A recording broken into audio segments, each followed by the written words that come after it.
Assalamualaikum warahmatullahi wabarakatuh. Hai teman-teman, perkenalkan nama saya Ainun Piloto dari kelas G kelompok 3. Di sini saya bersama 4 rekan saya, yaitu Arlin Artika Talib, Dea Putri Muhammad, Putri Alfiani Raihan, dan Iksandi Suwaibah. Kami akan menjelaskan secara singkat mengenai materi kami, yaitu sejarah pemungutan pajak.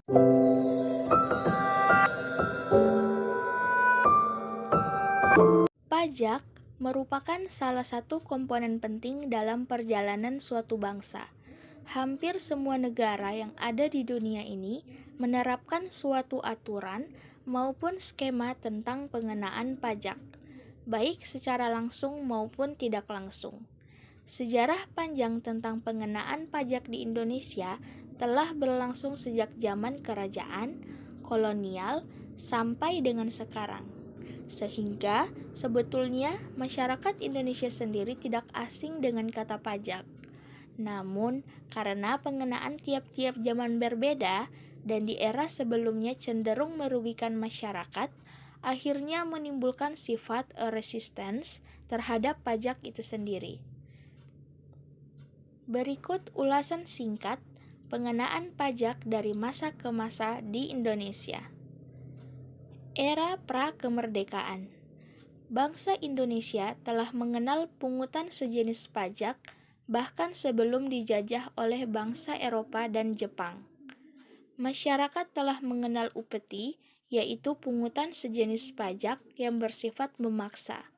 Perbedaannya adalah upeti diberikan kepada raja sebagai persembahan, karena pada masa itu raja dianggap sebagai wakil Tuhan dan apa yang terjadi di masyarakat dianggap dipengaruhi oleh raja.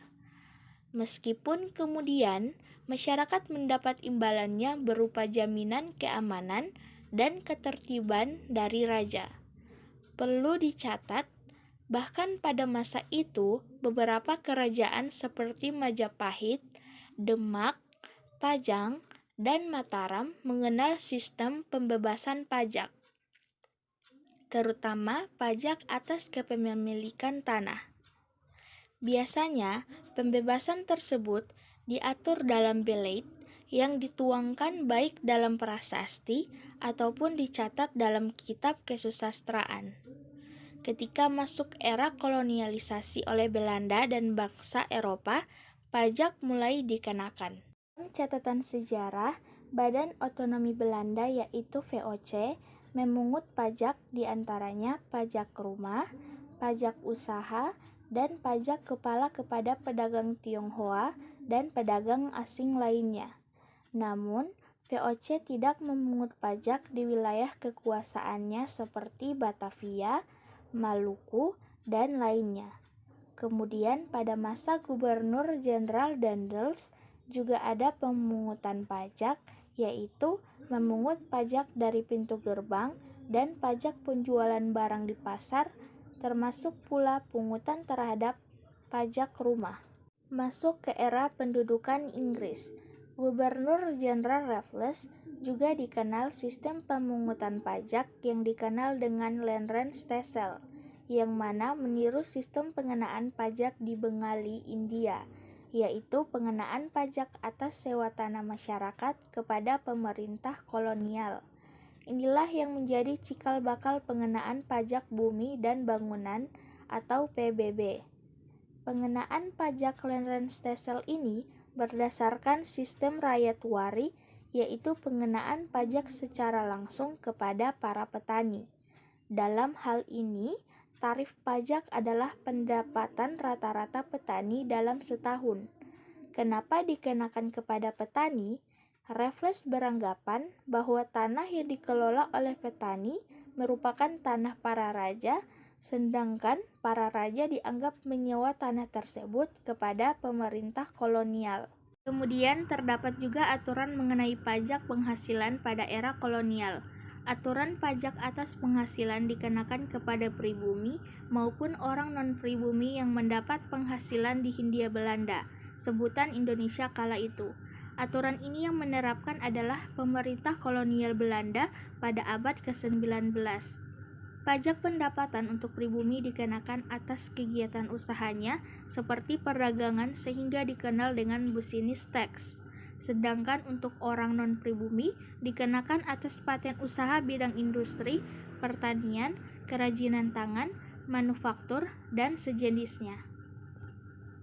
Pada zaman penjajahan Jepang lebih banyak tidak diketahui, mengingat pada masa pemerintahan Jepang lebih memfokuskan semua sumber daya untuk biaya perang, maka sulit memisahkan mana yang merupakan pajak dengan rampasan pemerintah itu sendiri kepada rakyat. Namun, di masa itu rakyat selain dibebani dengan kewajiban romusa, juga rakyat dibebani dengan membayar pungutan yang dianggap sebagai pajak. Hal ini sangat memberatkan rakyat Indonesia pada waktu itu, meskipun hanya berlangsung selama kurang lebih 3-5 tahun. Begitu lekatnya masyarakat Indonesia dengan pajak sampai dengan sekarang. Namun, ada dampak negatif akibat dari pengenaan pajak di era kolonial dan era sebelumnya, yaitu menjadikan sebagian masyarakat menganggap pajak itu hanya bentuk superioritas penguasa kepada rakyatnya. Karena bukan hanya ada, bahkan hampir semua sektor pemungutan pajak pada masa itu dilakukan dengan cara manual dan tanpa pengawasan.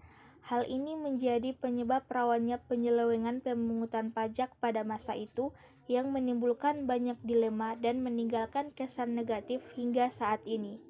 Di era selanjutnya, ketika Indonesia sudah merdeka, pengenaan pajak sudah lebih konservatif dan berkeadilan, yang dituangkan dalam berbagai aturan yang sah dan diterbitkan oleh pemerintah Republik Indonesia. Demikian yang dapat kami sampaikan. Semoga materi ini dapat membantu teman-teman sekalian.